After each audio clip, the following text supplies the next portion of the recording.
Bom, voltamos ao vivo aqui no Download, primeira edição. Você nos acompanha nas multiplataformas da Guardiã da Notícia, no AM 560, em breve FM 82.3. Você pode acompanhar o Jornal do Download no YouTube e também no nosso portal, aguardiandanoticia.com.br. Agora as notícias internacionais, a gente faz uma conexão direto com a Itália. Bom dia, Gabriele Tricânico. Bom dia, Fabi. Começou a semana, segunda-feira, a todo vapor, final de semana aí cheio de notícias, cheio de informação para a gente deixar todo mundo muito bem informado, não só aí do estado de São Paulo, do Brasil e do mundo, né, Fabi? Certeza, o mundo não parou. Aliás, a gente teve muita chuva aqui, né, no estado de São Paulo, mas a gente sabe que as nevascas nos Estados Unidos realmente têm aí assustado muito, 10 mil voos cancelados, e na Europa tem toda uma movimentação, tem movimentação na Ásia. Realmente o ano está prometendo e muita agitação. Então, quero que as suas primeiras notícias internacionais aí direto da Itália, Gabi.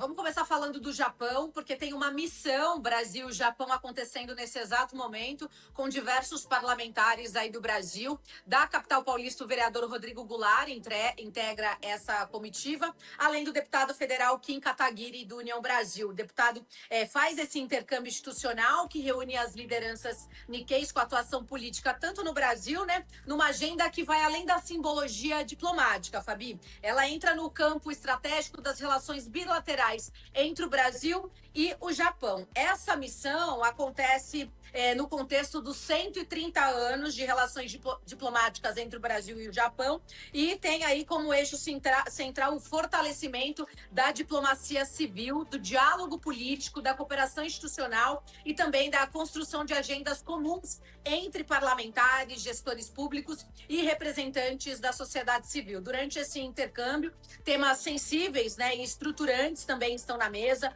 como, por exemplo, a economia, reformas institucionais, segurança pública, desenvolvimento, inovação e o papel das comunidades Nikkeis como pontes de política entre o Brasil e o Japão. Esse movimento institucional também dialoga diretamente com os pontos já tratados em reuniões diplomáticas de alto nível, como realizada com o embaixador do Brasil-Japão, que confirmou a convergência entre os dois governos em pautas consideradas como prioritárias. O deputado federal Kim Kataguiri, do União Brasil, conversou com a gente e enviou um vídeo contando como é que foi essa reunião que aconteceu na manhã desta segunda-feira. Vamos acompanhar. A gente acaba de sair de uma reunião com o embaixador do Brasil no Japão, né, para ter a confirmação dos interesses do Brasil em relação à política japonesa e os parlamentares japoneses e o governo japonês de maneira geral. Prioridade, um ponto positivo, né, que a prioridade número 1 do Brasil é o acordo de livre comércio do Japão com o Mercosul.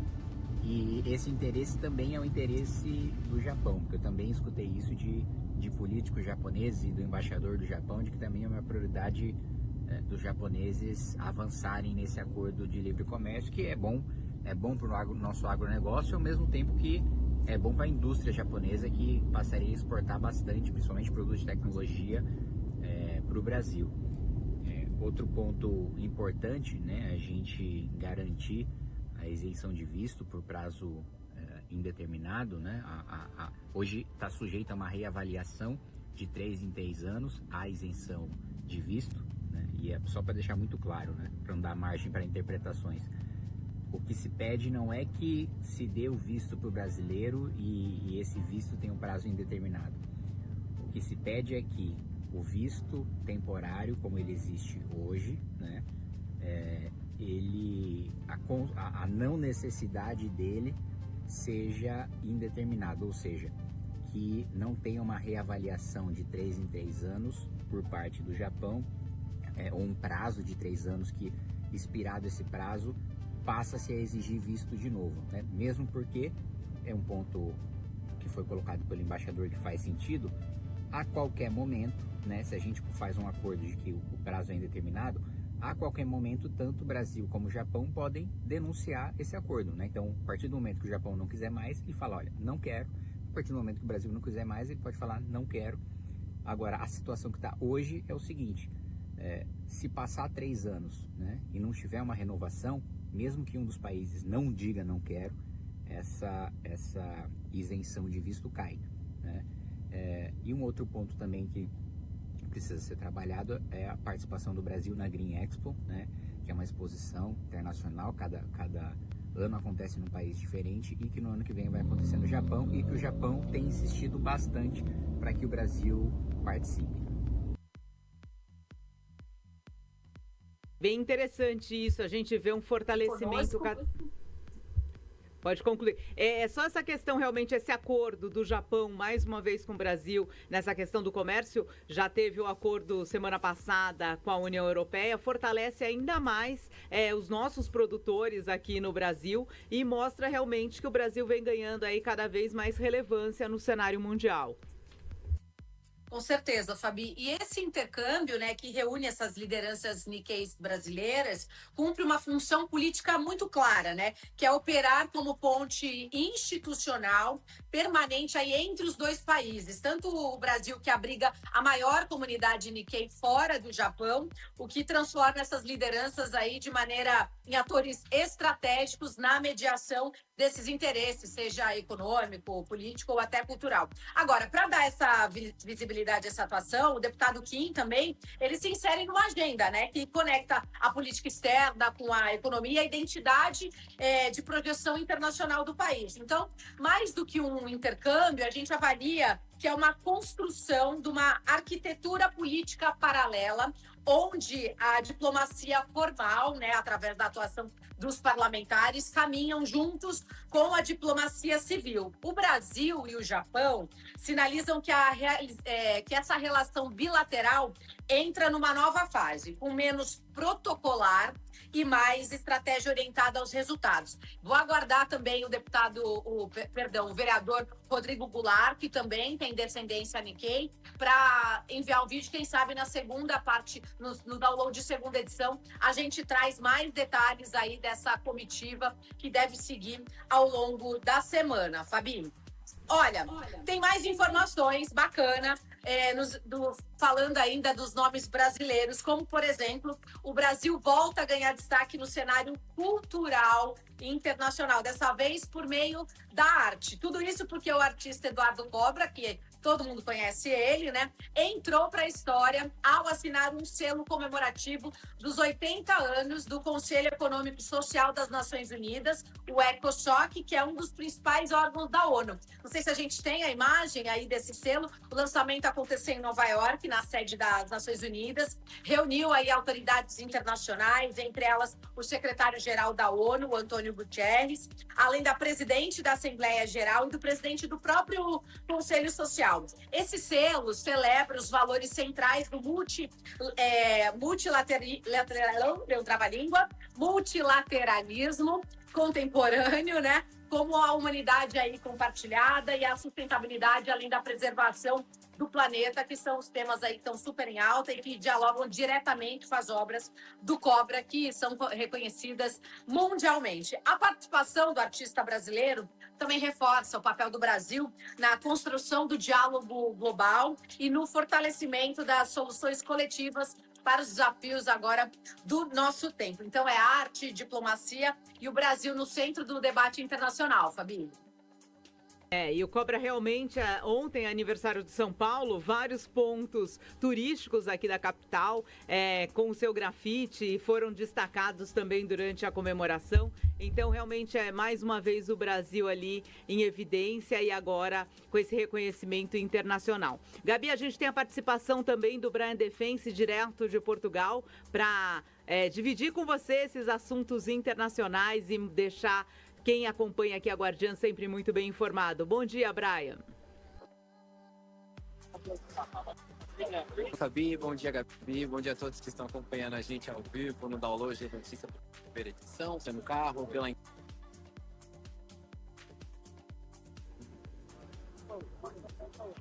Vamos lá, Brian. Qual é a sua primeira notícia? A gente vai fazer essa dobradinha sua com a Gabi aqui, Itália e Portugal. Olha, como a Gabi já estava falando sobre a Ásia, vamos fazer já direto essa conexão para a Ásia, que é mais... nós vamos falar agora, Fabi, o maior escândalo de corrupção na China, né, nas últimas décadas aí do governo chinês. Segundo informações, o general Zhang Jia, né, um dos aliados próximos ao presidente, está sendo acusado de fornecer sobre armas nucleares chinesas. Essa informação foi divulgada pela empresa, né? E agora começou a saber se de fato ele forneceu essas informações. Segundo o governo, né, esse acordo com a Deal foi veiculado aí para saber essas informações que foram vazadas. Agora está sendo aí pelo governo chinês apuradas e vai ser investigado esse general. Como foi bem destacado, né? Era um dos aliados do Xi Jinping aí, um dos próximos, mais próximos aí, e provavelmente está sendo acusado porque ter sido comprado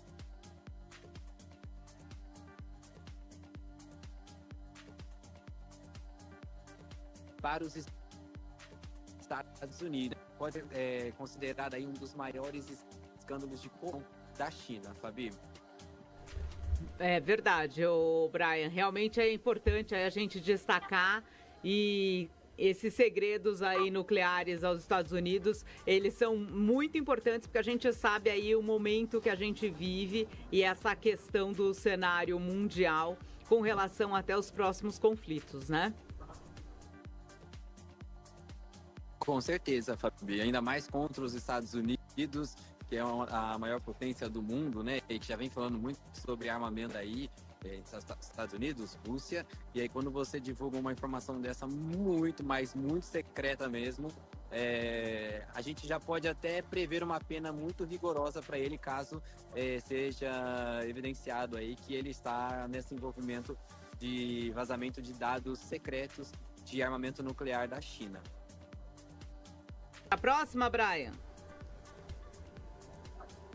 Olha, nós estamos falando dos Estados Unidos, né, envolvendo os Estados Unidos aí. Vamos falar sobre a maior nevasca que aconteceu nos Estados Unidos aí no fim de semana, que está sendo considerada a maior nevasca dos últimos 40 anos que aconteceu aí nos Estados Unidos.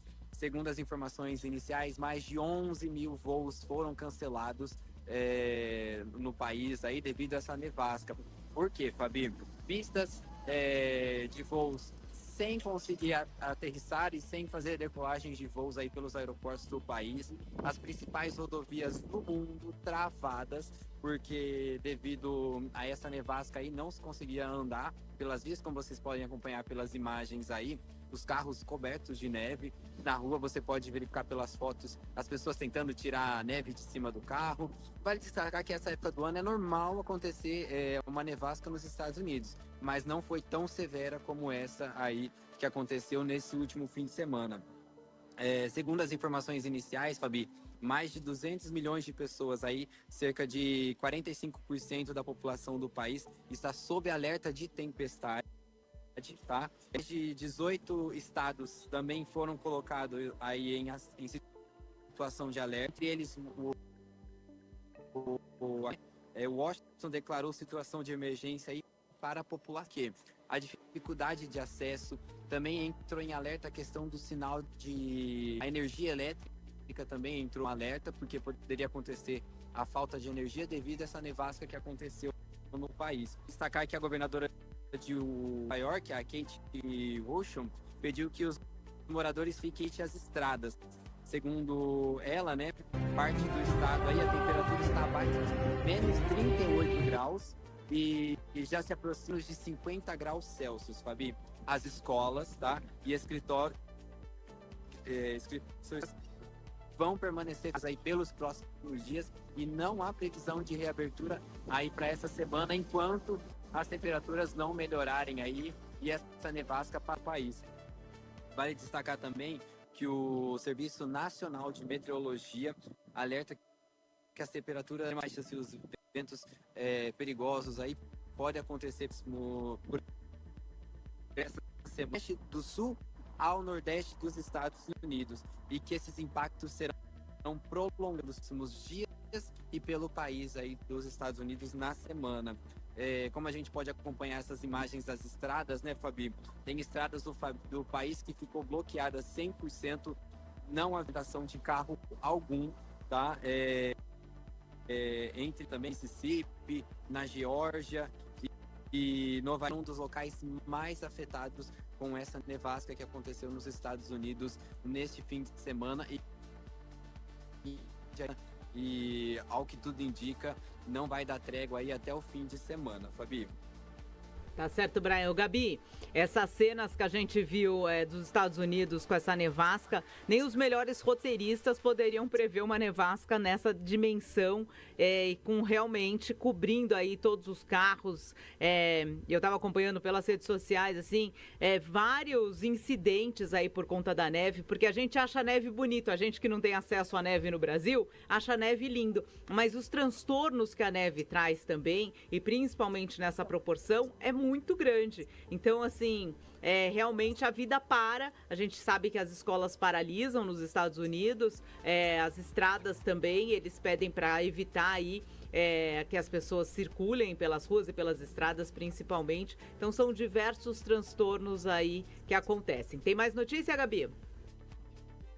Eu tenho sim, só fazer um paralelo aí em relação a esse seu comentário em relação à nevasca, que da mesma maneira que neva lá, a gente está com o problema das enchentes. Haja vista, quem entrou nas nossas redes sociais, no nosso Instagram ontem, viu os vídeos da região da Costa Sul, no litoral norte ali, submersa, um caos total, graças a Deus, já não teve nenhum ferido, eles conseguiram resolver.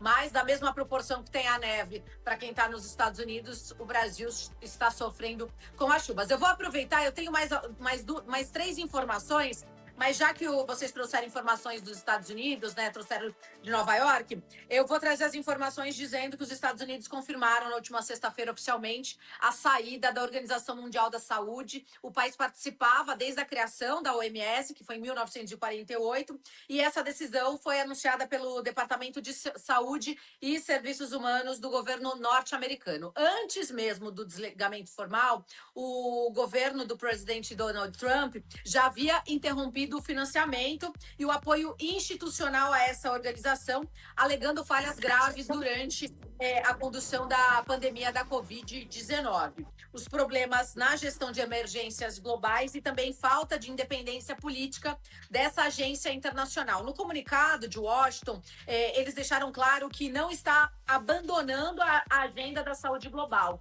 mas que estão mudando o modelo.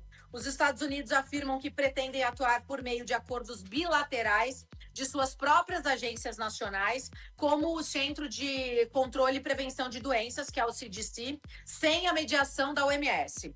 Do ponto de vista político, essa decisão marca mais um capítulo do recuo norte-americano ao multilateralismo, reforçando a lógica da soberania nacional acima das instituições globais.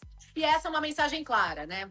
Os Estados Unidos não querem dividir o poder decisório, ou seja, dentro de organismos internacionais, que eles consideram aí um pouquinho politizados ou até mesmo pouco eficientes. Geopoliticamente, o movimento enfraquece a OMS, retira um dos seus maiores financiadores e abre espaço para outros atores, como, por exemplo, a China, a União Europeia, né, ampliando aí a influência sobre a governança global de saúde.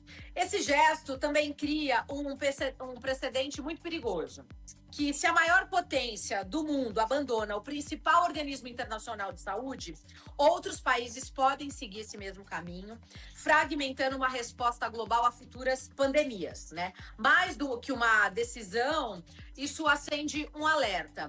E aí, a gente já... Como é que funciona a OMS? Mais ou menos como os consórcios aí regionais, né? E a gente, na sua devida proporção, a gente viu o que aconteceu com o consórcio intermunicipal do Grande ABC quando foi esvaziado, quando nenhuma cidade decidiu parar de subsidiar o apoio.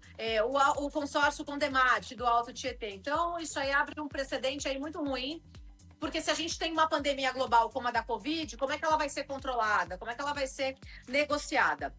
Ainda falando do Donald Trump, né, dos Estados Unidos, o presidente fez mais um movimento diplomático em comum, chamando a atenção de todo mundo, que ele convidou oficialmente o Papa Leão XIV para integrar o recém-criado Conselho da Paz. Essa iniciativa também liderada por Washington, né, com o objetivo declarado de buscar soluções para os conflitos internacionais. E essa informação foi mesmo confirmada pelo cardeal Pietro Parolin, que é o secretário de Estado aqui do Vaticano, na Itália, que é a principal autoridade diplomática da Santa Fé.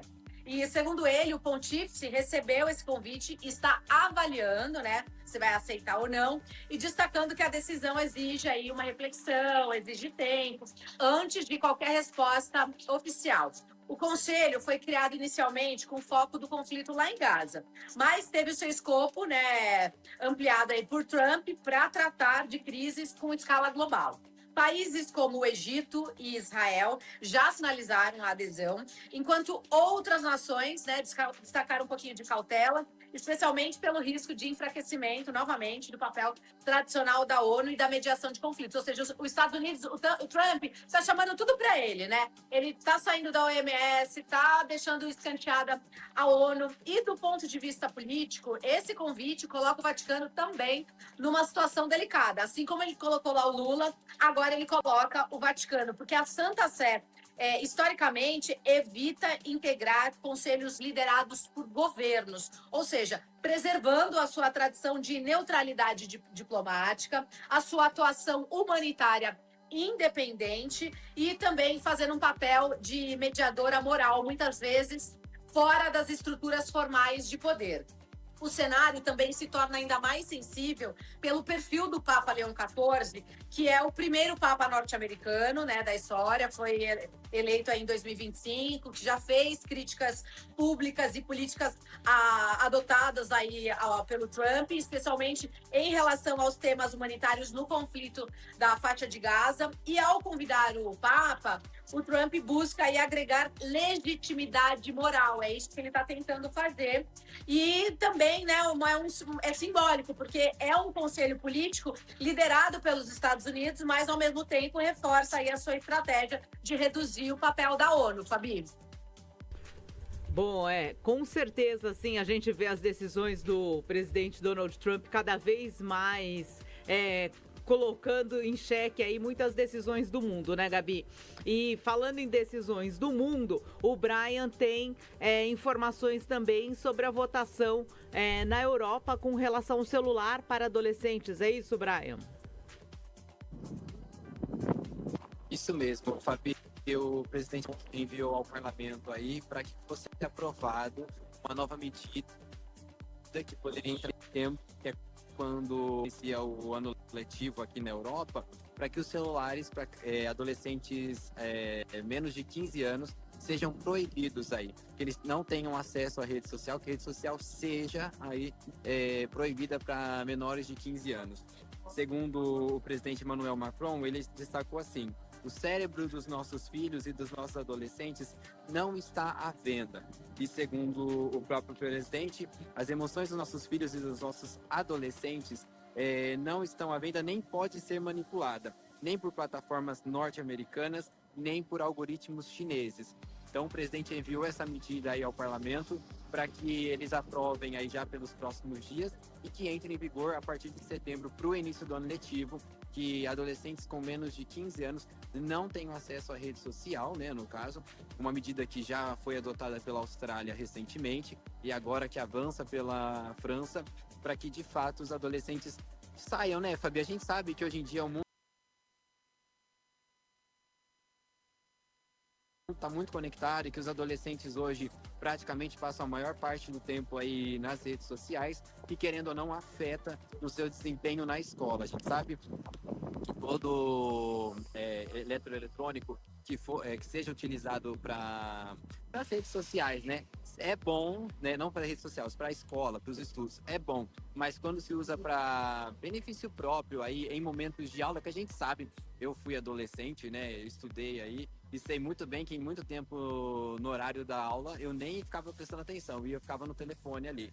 Então isso prejudica muito. Então esse pensamento aí do presidente Emmanuel Macron é para para a escola e foquem mais no estudo e saiam um pouco das redes sociais e tem aí um aproveitamento melhor da escola, né? A gente sabe que hoje em dia a maioria dos alunos saem das escolas, a gente fala aprendeu, mas de fato quando você vai ver não aprendeu quase nada porque a rede social toma muito tempo e eles querem ficar conectados aí praticamente 24 horas por dia e atrapalha no desempenho aí dos adolescentes. Então, essa medida foi enviada ao parlamento e que deve aí pelos próximos dias ou pelos próximos meses está sendo aprovada aí pelo parlamento francês e entrar em vigor já em setembro para o início do ano letivo aqui na Europa, Fabi. Tema polêmico, hein, Gabi? Imagina se essa moda pega aqui no Brasil? Meu Deus, hein? Não. Ó, eu quero aproveitar, já que a gente está falando da Europa, porque Minas Gerais acaba de dar um passo histórico no comércio internacional e na valorização dos produtos brasileiros aqui no exterior.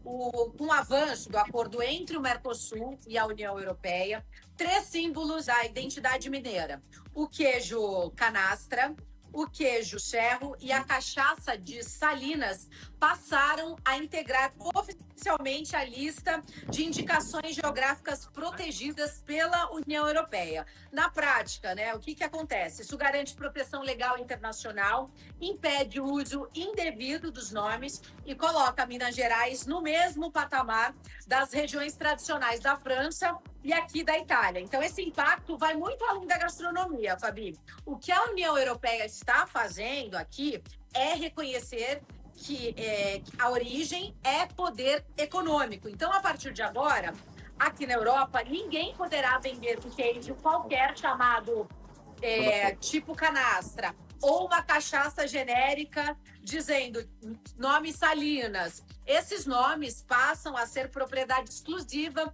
dos produtores das regiões certificadas, seguindo regras, né, de produção e muito rígidas, a qualidade e também uma rastreabilidade.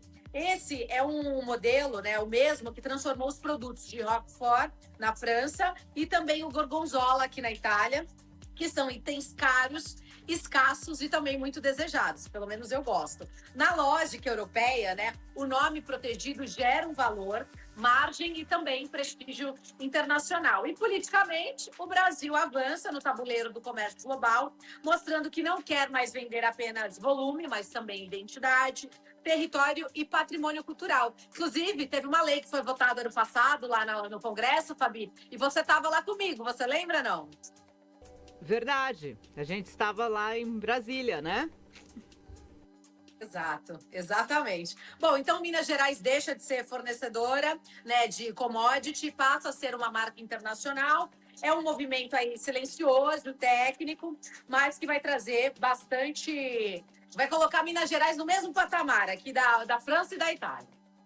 É bom por isso, né, Gabi? Protege, vai proteger realmente a Europa, principalmente os agricultores aí franceses e italianos, mas protege também o que realmente é produzido aqui no Brasil. Então, que valha para os dois lados, isso fica, assim, interessante. Eu estava ouvindo uma reportagem sobre isso e ouvindo os agricultores com relação a isso, porque também, se a gente começar a pesquisar aqui no Brasil, existem diversos produtos que precisam cada vez mais ganhar aí alcance mundial, sem serem copiados e dessa forma aí ficar todo mundo protegido.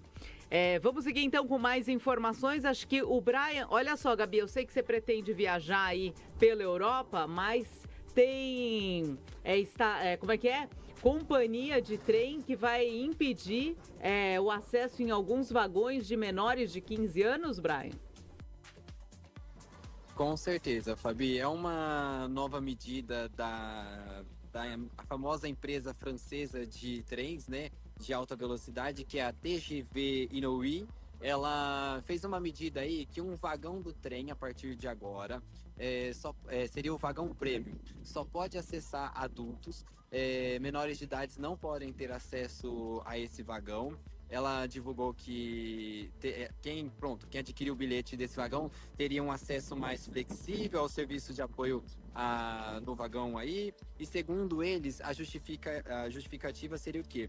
Que seria uma carruagem de primeira classe executiva, concebida aí para garantir privacidade e acesso a um espaço tranquilo e reservado aí para as pessoas que estarão a bordo.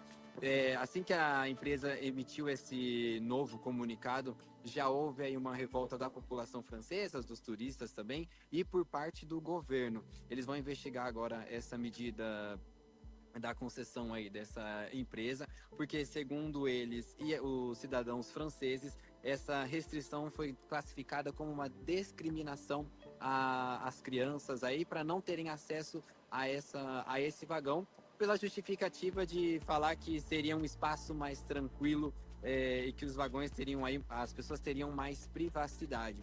Isso aí é um assunto que entrou como polêmica na parte da França, né, com essa medida, que é uma empresa muito famosa e é um trem, né, eu tenho costume de falar comboio porque aqui a gente fala comboio, né, é um comboio muito famoso aqui na Europa e que corta a França aí por ser alta velocidade, dentro ser sofisticado, né, esse trem aí.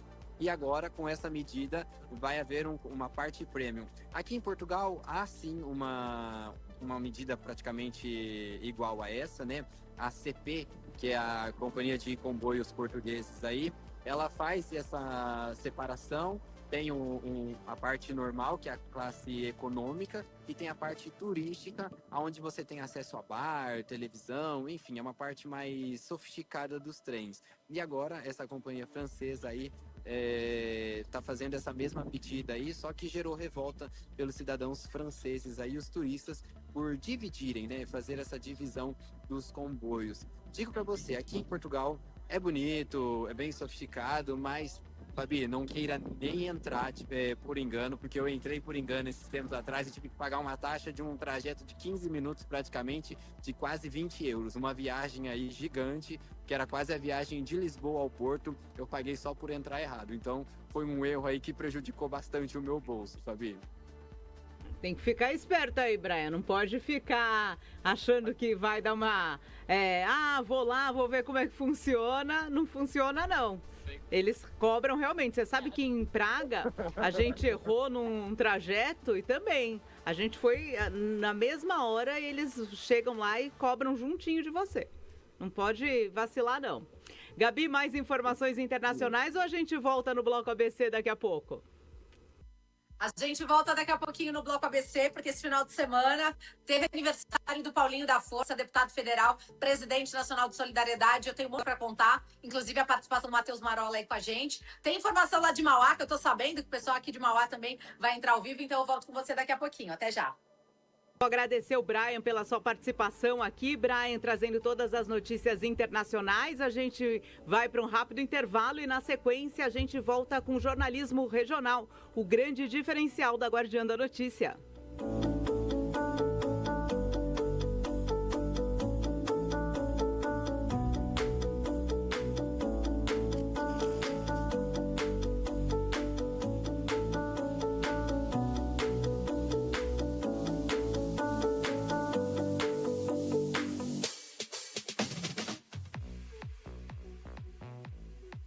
A gente está de volta ao Download da Notícia, a primeira edição ao vivo aqui.